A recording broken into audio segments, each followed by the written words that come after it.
So welcome to this free introductory teaching on the inner critic and psychic structures of the Enneagram of personality.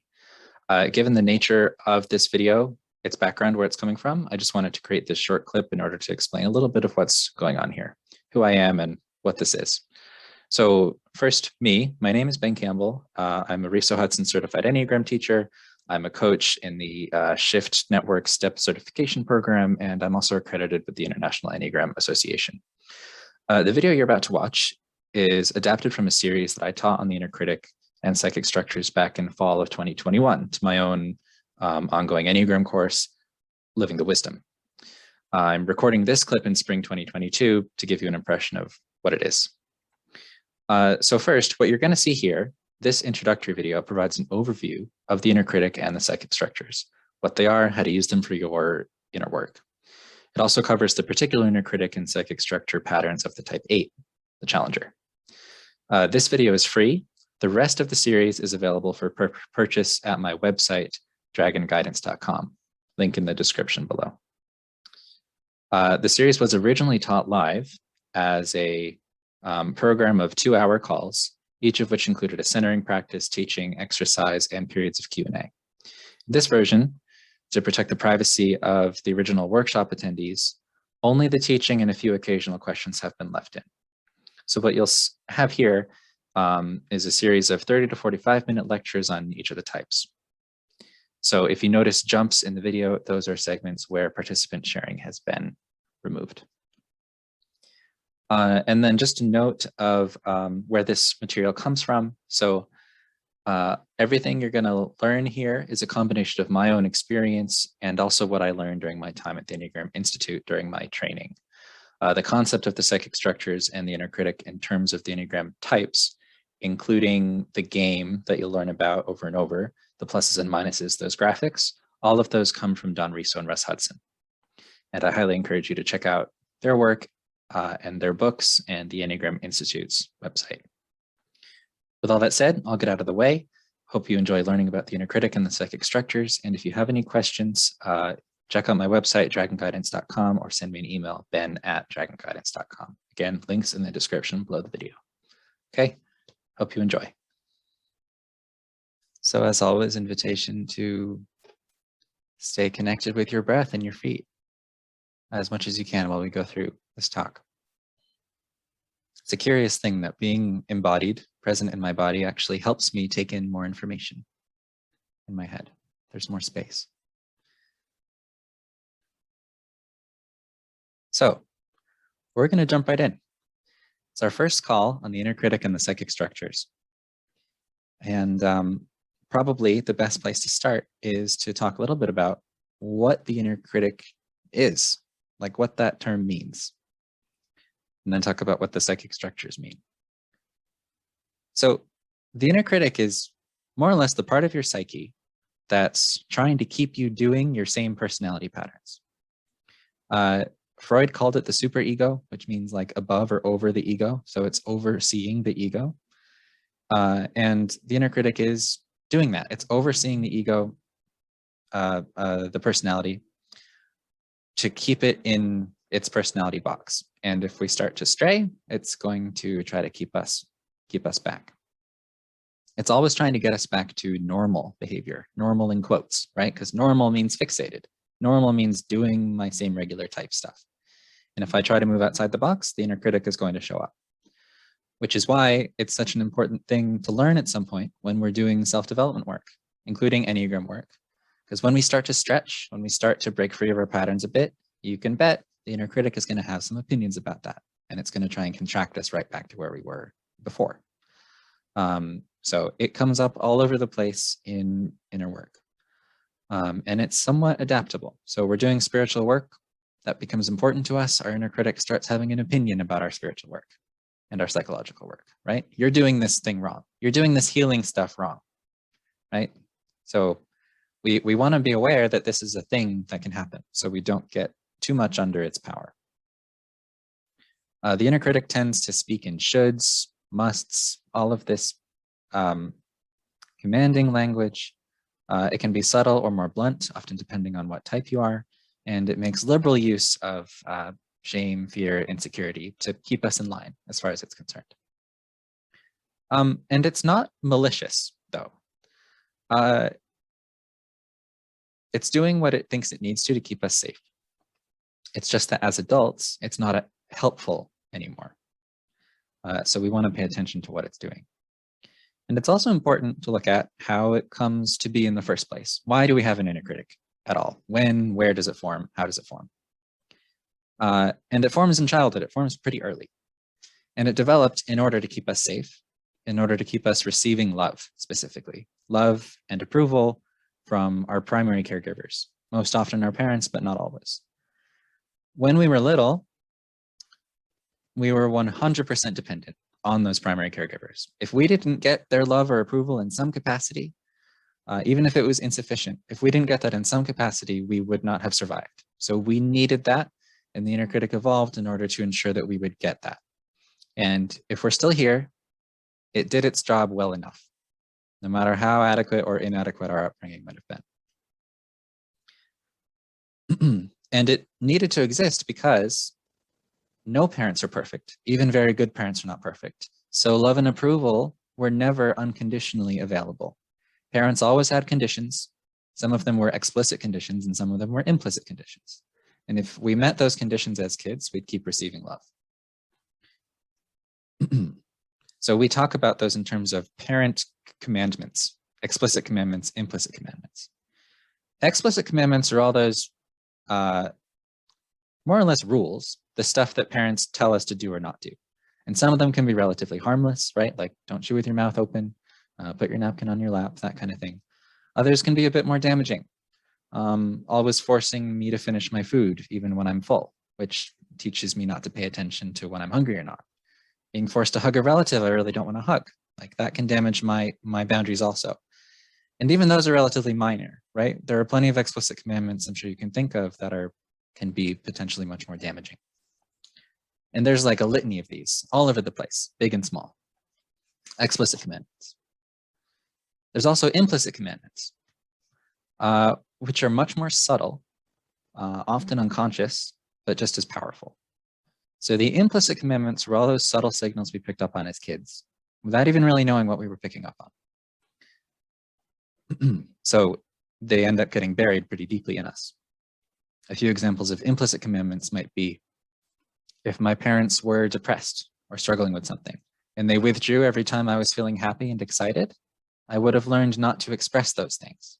I would have learned to repress my natural joy. If I was ignored or criticized every time I shared my art, I might have stopped sharing my art, or maybe might have stopped even doing my art.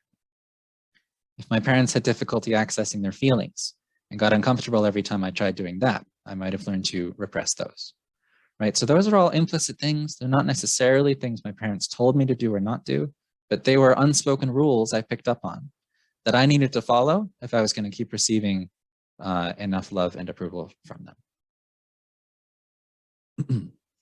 And in all of those cases, with all of the commandments, the idea is not to blame our parents, right? Like I said, no parents are perfect.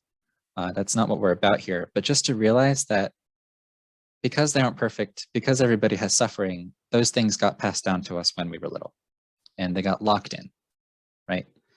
So we want to bring that stuff into the light, see where it comes from, and maybe start to let go of it. And I will just start with sharing this slide here. So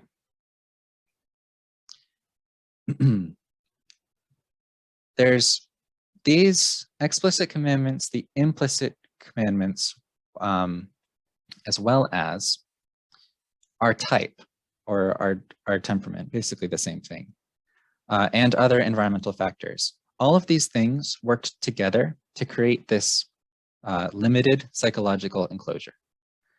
There were just certain things that we were allowed to do and other things that we were not allowed to do in order to stay safe. And it comes from all of these things. And that this would have created this unique, limited psychological enclosure. So we'd have to cut certain parts of ourselves off. We'd have to emphasize other parts in order to keep being safe and receiving love. And the inner critic develops to keep us in that safe enclosure. It's the thing that says, no, you're getting too close to the fence, back off. do this, don't do that. You need to stay safe. You need to stay within this fence. Otherwise, trouble's going to happen. And when we were little, it was spot on. It was right. We didn't have any other resources to tell us otherwise. We had to do that because of how dependent we were on our parents, on our primary caregivers. And of course, the issue is when we're adults, that enclosure stays the same size. So our inner critic is trying to keep us in the same limited pen that we needed to be in when we're kids, but that we no longer need to be in when we're adults, when we have access to more resources, when we start to do our healing work, when we have more supportive relationships, right? There's all this opportunity to grow. We exist in a much bigger pasture, but our inner critic guard dog is still keeping us in the tiny fence that we grew up in. All right. That's the origin of the inner critic. Next, we're going to look at the types, how the types get involved here. So I sort of glossed over this point that our psychological enclosure forms as a result of explicit, implicit commandments, and then type or temperament plus environmental factors. Type or temperament is important because that is the lens through which our childhood environment and all these commandments are filtered. If you put a type 6 child in the same environment, same exact environment as a type 2 child, they're going to have completely different interpretations of that same environment. It's going to come in through a different lens. Same information comes in through a lens, gets interpreted in a different way. That's what type is. It's that lens, it's that collection of coping mechanisms. And of course, this goes for the inner critic patterns too, which are tied to the type. As a given type, I'm going to figure out how to apply my standard coping mechanism to my situation. So if I'm a type 6 kid, I'm going to deal with a situation by being responsible, loyal, being a team player. Whereas if I'm a type 2 child, I might deal with the same thing by being loving, sweet, and paying attention to others' needs while sacrificing my own. So that's how the type temperament plays in. We can get an idea of how these work by looking at the inner critic messages or the marching orders of the types. And these always start with, you are good or okay if. Because the inner critic is trying to keep us feeling good and okay, right? It wants us to keep feeling safe. And it uses that same, there's that same feeling to it even when we're adults. And all of these marching orders are in Don Riso and Russ Hudson's published material, so you can find it elsewhere.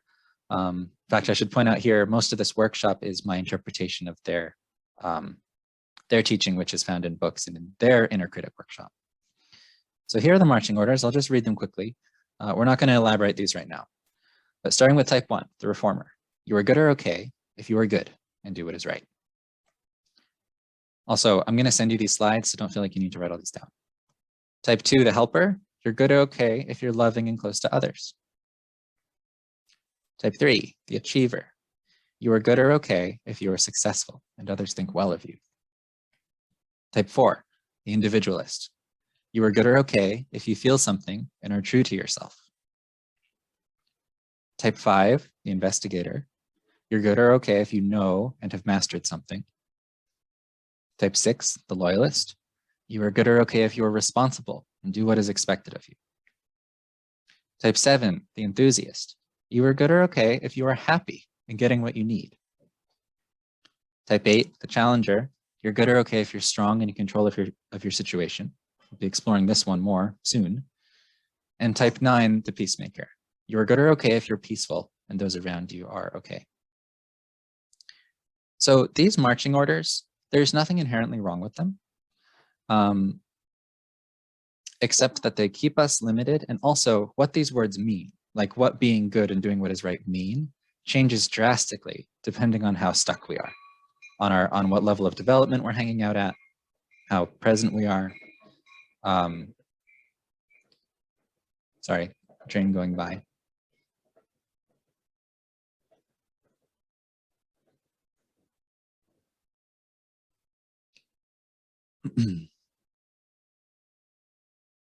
It changes based on level, and the farther down we drop, the more contracted we are, the more difficult this starts to make our life.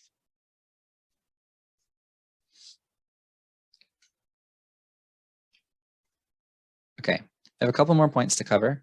Then I'm going to pause for questions before going into the 8. So this next segment is about ego boundaries. This is the other way that the inner critic is related to the types.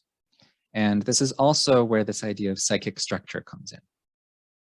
So our ego, actually here, I can draw this for you. So let me just switch what I'm sharing.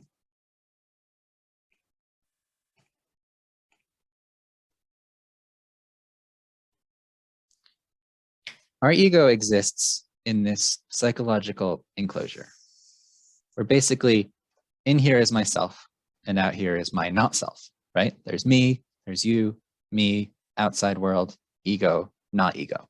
Here's the boundary that separates me. There are also boundaries within our ego that separate the different layers of it. So at the surface, we have our conscious self. So the conscious self is all of the things that we consciously know about ourselves, our likes and dislikes, who we think we are, what we're immediately reacting to, our ideas about ourselves, some of our more conscious values, those kinds of things. They all hang out in the conscious area. A layer down, there's the subconscious. And the subconscious material can typically be accessed with some intention. Maybe we meditate on it, maybe we journal, the subconscious stuff can come up, but we're not aware of it all the time.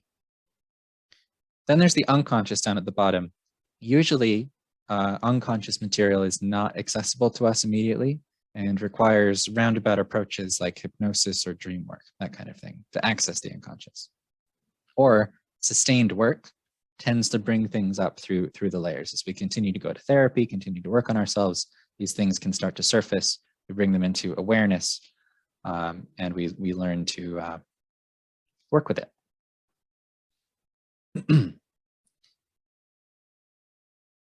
And there are 3 different types of ego boundary. What I've drawn here is a solid boundary. And some types have a solid ego boundary. Specifically, the assertive types, type 3, type 7, and type 8, have an assertive boundary.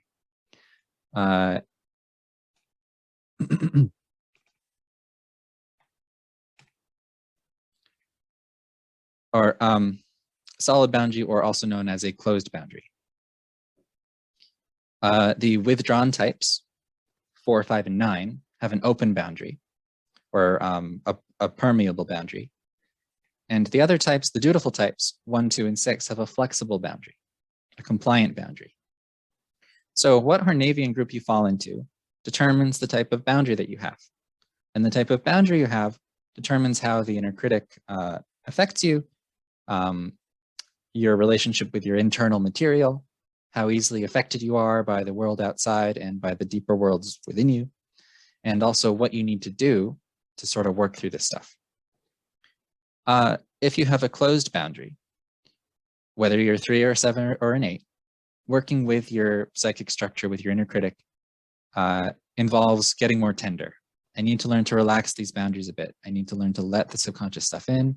I need to learn to let other people in. The open boundary types kind of need the opposite. They're easily overwhelmed by external material. They're easily overwhelmed by stuff coming up from their own depths. And so what they need to learn is to be more grounded, to actually stand and feel their own strength so they don't feel bowled over by all these little things all the time.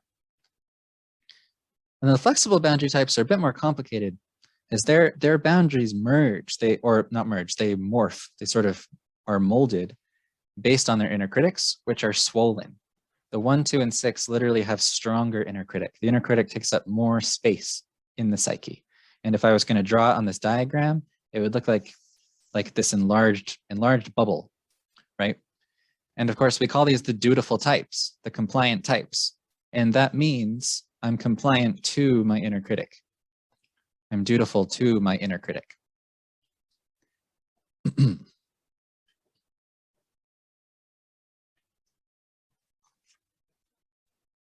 All right, so those are the ego boundaries in the Hornevian triads. Again, I know this is a lot of information, or you don't need to worry about memorizing this right now. We're going to take it type by type So later today, we're going to see what the closed boundary looks like in the type 8. And I think it'll start to be more clear after that. And then as we go through the rest of the types, you'll start to see the pattern come together.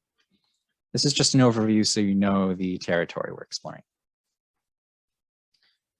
The last thing we need to cover is something called the game of the inner critic. And the game is an idea that I've only seen Russ talk about. I haven't seen it written in books. The only place I've ever seen it is at his weekend workshop about the inner critic and the psychic structures. So I'm going to do my best to communicate this idea of a game to you, and you can see how useful you find it. So the inner critic plays a game with me, and I'll share my drawing again. I drew this little circle to represent the inner critic, but the critic plays a game with me. If I meet my commandment, my marching order, right? You are good or okay if you are responsible, whatever that is. My inner critic rewards me. It gives me this nice little plus, okay? It goes and sits in my psyche somewhere. And that plus corresponds to basically good vibes. It's like a good feeling. Like my inner critic giving me a little pat on the back, like you did good there, good job. You get brownie points from me, and I can go and feel a little proud of myself. On the other hand, every time I fail to live up to my inner critic's standards or my marching order, I get slapped with a minus from it. And a minus, of course, is the opposite of a plus. It can correspond to anything negative the inner critic wants to throw at me. Anxiety, shame, annoyance with myself, discomfort, confusion even. So I get these minuses, just negative vibes in my psyche. And the game is that I need to earn more pluses than minuses to win. If I can earn more pluses than minuses to win, I win the game. I'll feel good. And that's the carrot the inner critic dangles in front of me. It's like, come on, if you just do a little better, go a little faster, you'll feel the good way that you want to feel. Unfortunately, the game is rigged. I think this was Russ's point when coming up with this idea. The game is rigged. We think we're going to win the game, but we can't. It's like playing at a casino. The games are rigged. You might win occasionally, but the house is always going to come up on top. The inner critic is always going to come out on top in this example. You're always going to get more minuses than pluses. Always, always, always. That's just how it works. Because each time I get a plus, the inner critic is going to up the standard to get the next plus. It's going to lower the threshold to get a minus. It makes it much harder to get pluses than minuses while simultaneously convincing me that I just need to try a bit harder and I'll get those pluses again. The thing is here, if I choose to accept these pluses from my inner critic, the terms of that acceptance are that I also have to accept all of the minuses. I don't get to pick and choose. I don't get to pick the good feeling from the inner critic and knock it all of the bad stuff. So if I'm dependent on adhering to my inner critic and what it thinks to feel good about myself, the lesson is I'm never going to feel good about myself.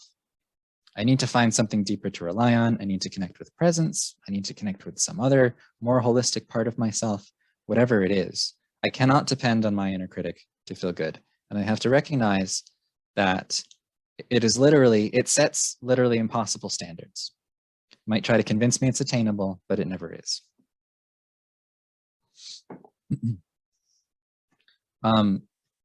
So I'm always going to end up with more of these minuses than pluses. And just one last thing to note about the game is that how these pluses and minuses are distributed between these layers is different depending on what type you are. Some types have minuses clustered in the conscious mind, and they tend to forget about their successes or forget about what's good about them. Other types tend to have a bunch of pluses clustered in the conscious area, and they bury their negatives deep so they don't feel them all the time. And we'll see an example in a few minutes when we look at how the game works in the type 8.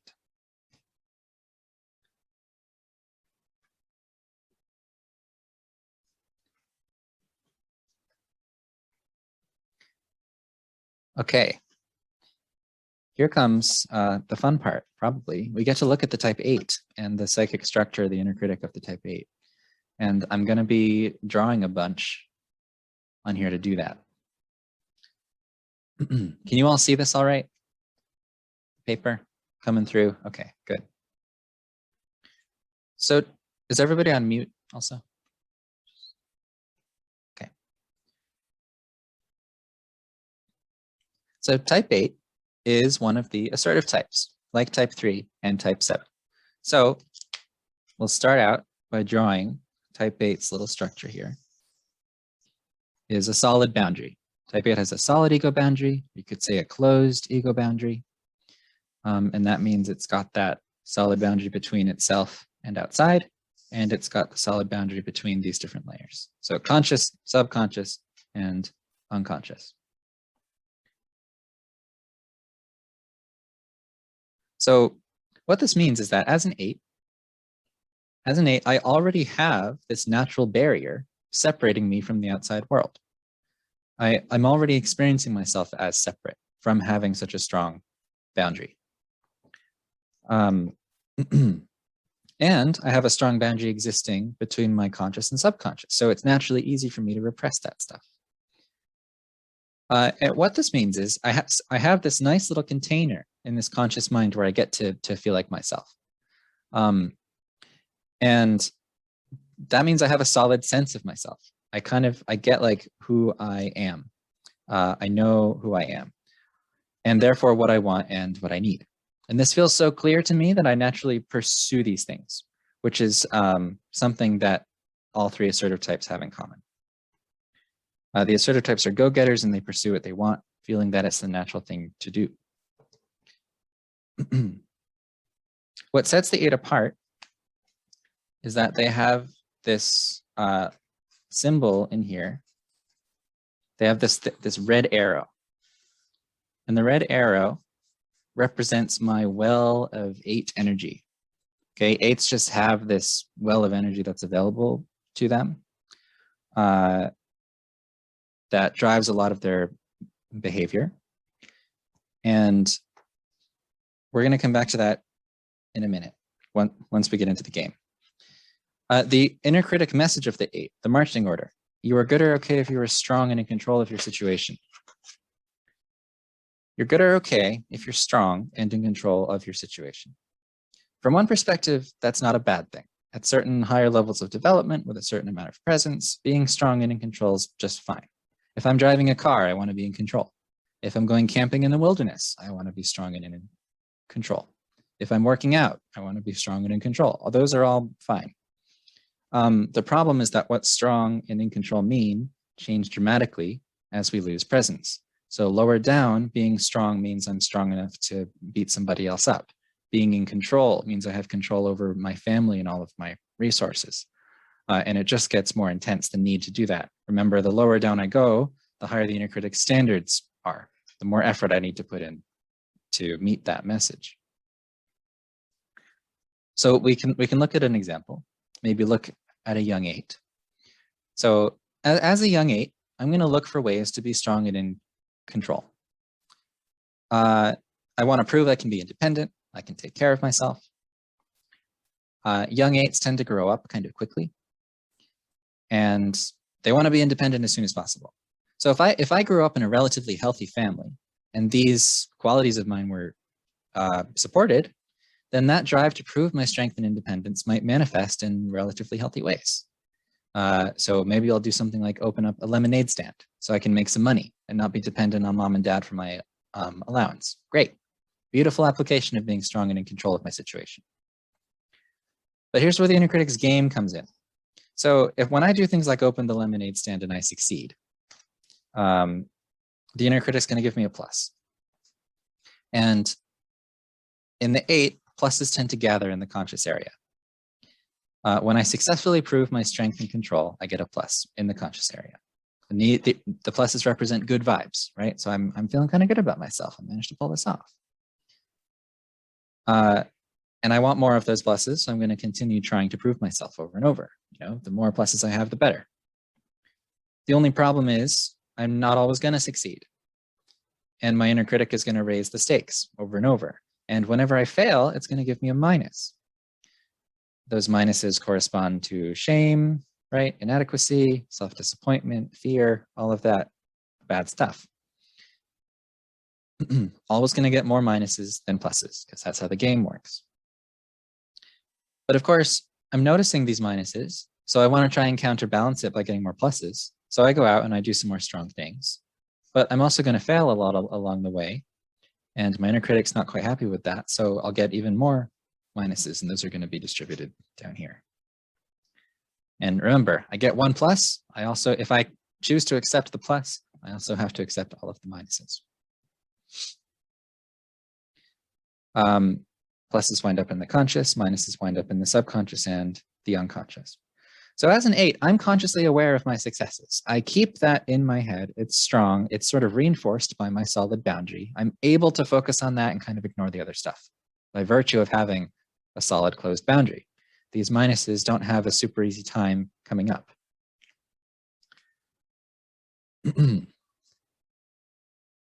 However, as more and more of these minuses accrue in the lower levels, it starts to create pressure. If you picture like a balloon, right? Fuller and fuller and fuller, the stuff in the balloon's not getting out of the balloon, but it's becoming more and more pressurized. And eventually that balloon is going to pop or it's going to leak, right? If it just has a little hole, it might leak if you didn't quite tie it. So these minuses might start pushing up against this boundary here. And this is where the red arrow comes in. This is a well of psychic energy that an 8 has. Not every type has this. And I'll use this. I'll start pushing. I'll use this red energy to push down on my boundary to reinforce it. I have this natural boundary, but I'm also actively suppressing this unconscious. I'm keeping this wall in place, sort of like muscling my own subconscious into submission, right? Trying to control my own subconscious. And the more minuses I have down there, the more of this red energy I have to spend, keeping that down there. This constant internal forcefulness, and this is in place at the beginning of the average levels. Like a typical 8 is already doing this. Everyday 8 doing this. And so this is actually my normal. This is my normal. It feels, I feel like myself when I'm suppressing my feelings. That's what it comes down to. As an 8, I feel like myself when I'm actively suppressing this stuff, when I'm exerting my will, when I'm controlling what's coming into my conscious mind, and when I control what's coming in from outside as well.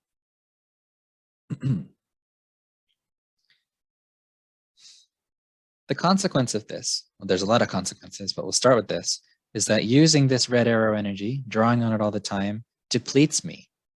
I start to feel tired. I start to feel like I run out of resources, actually. And for an 8, resources are really important. So I actually look for replacement resources outside me. I look around, I might notice, oh, look, there's some more money over here. That's a resource.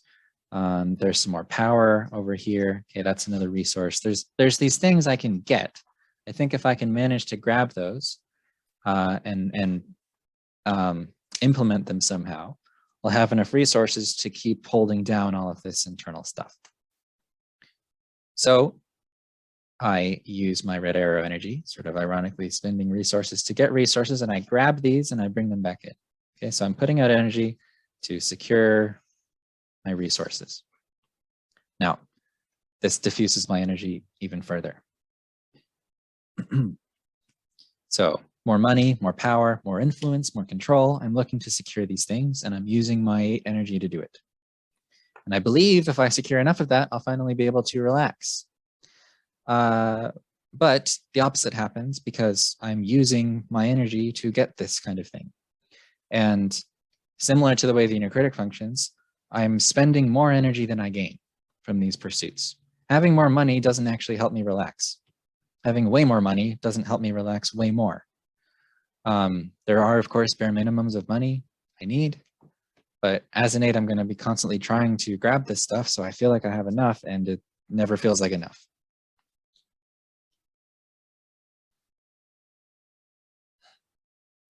spending my energy makes me feel weak.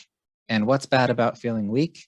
It's the opposite of my inner critic marching order. I'm not strong. So when I spend this energy, when I'm feeling weak and not feeling strong, it creates more minuses. So I have more of this shame and deficiency feeling going on, which generates more pressure, which means I need to expend more of my strength keeping these down and diffusing more energy out into the environment, trying to get my resources back. See, I'm not onto myself here.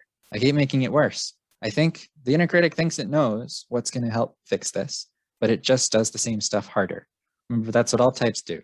We drop down the level, we get a bit less healthy, we lose a bit more presence, we start doing the same crap that's not working harder. And that's kind of the tragedy of all of the personalities. That's why we need presence. That's why we talk about it. So I'm exhausting myself at this point, right? Like this is already exhausting, like this chaos, right? This is already cluttered. How can I even think straight when I have all this stuff going on? Maybe I've gotten a few more pluses at this point, but the minuses far outnumber the pluses. There's a lot of pressure coming up from below. Now, this other thing comes up that Russ also talked about, which is that when I'm at level 5, level 6, so lower average levels, I start noticing outside these X's appear. And X's, the X's are they're people or situations that I perceive as wanting to take my resources away. These are threats, right? Dangers, outside dangers. And I have to protect myself, or I believe I do. So what do? I spend more of my energy trying to shove those people away, or shove these events away. I am going to forcefully keep them at bay so that my resources are safe. Maybe I protect my resources, but I'm spending more energy to do it.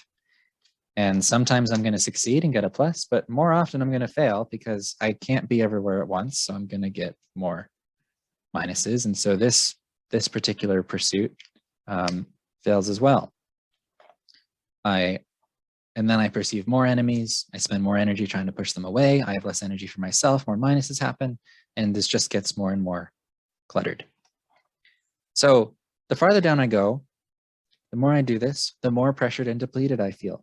And the more terrified I am of this mountain of minuses bursting at the seams, trying to get my attention. There's a lot of stuff in this unconscious that I don't want to deal with. And it is looking at this, this is the last thing I want to look at, right? I'm pretty sure if all this came up, I wouldn't be able to even function anymore. So I have a vested interest in continuing to not look there, even though it's causing me suffering.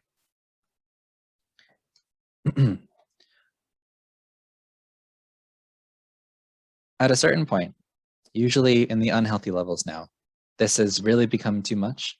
And I am just desperately using my last reserves of energy, like shooting out these little blasts at whatever I perceive as a threat. And often down here, this even includes my loved ones or my employer, right? Things that are actually supportive of me. I shoot energy out because I perceive them as threats because I'm not present.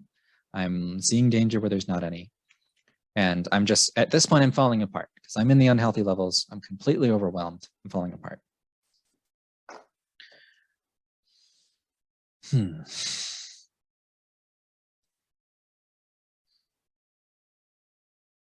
So this is kind of how it feels like to be an 8 when I'm stuck. It's really difficult. And all of the types we're going to come up with a similar kind of chaotic pattern that represents what they're dealing with. But this is the 8's flavor of that. And we'll talk a bit more at the end, but as an 8, I need to learn to be more tender. And the key in the 8, the price of admission in the 8, is